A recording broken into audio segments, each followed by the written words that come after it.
তো আজ ছিল শুক্রবার, যেহেতু মার স্কুল ছুটি ছিল সেই জন্য আমরা চারজনে বেরিয়ে পড়ছিলাম একটু ঘুরুঘুরু করতে। বাবা যায়নি, বাবা দোকানে নেমে পড়েছে।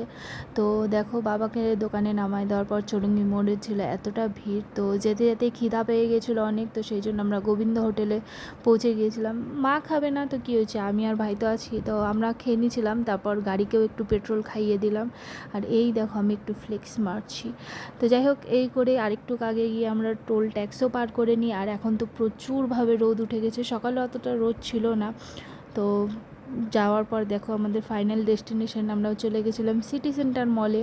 তো হঠাৎ করে প্ল্যান হলো যে আমরা আজকে মুভি দেখি। তো আজকের মুভি ছিল রাজা শিবাজি, যেটা ছিল রিতেশ দেশমুখের। খুবই ভালো মুভিটা, তোমরাও দেখতে পারো অবশ্য, খুবই ভালো লাগবে। তো দেখো, মলে তেমন ভিড় ছিল না, যেহেতু ফ্রাইডে অতটা বেশি গ্যাদারিং নেই। তো আরামে আস্তে ধীরে আমরা ফটোশ্যুট করছি, অনেক জায়গায় ঘুরছি। আর এই যে কুচি পাইগুলোকেও দেখছি যারা ঘুরে বেড়াচ্ছে। তো চলে গেছিলাম একটা 99 শপে, সেখানে প্রচুর ভ্যারাইটি আছে, কিন্তু একটাও জিনিস 99-এর ছিল না, প্রত্যেকটার 99 আপই ছিল। তো দেখতেই পারছো, এখান থেকেও আমরা কিছু শপিং করে নিয়েছিলাম। তারপর একটু এগিয়ে দেখি এত সুন্দর একটা কিডস জোন আছে, যেখানে তো দেখে ইচ্ছা করছিল যেতে, কিন্তু হয়নি। তো টাইম হয়ে গেছিলো আমাদের 3:15 থেকে মুভি ছিল। তো আমরা প্রায় 3টার সময় ঢুকে পড়ি, আর গিয়ে দেখি সামনে সিট পুরো ফাঁকা।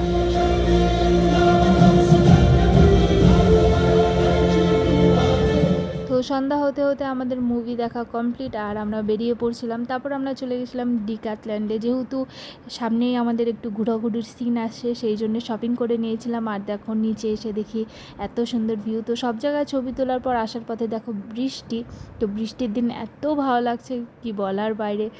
আর এই করে আমাদের ফ্রাইডেটা চলে গেল। তো তোমাদের কেমন কাটলো অবশ্যই কমেন্টে জানাও। তো টাটা।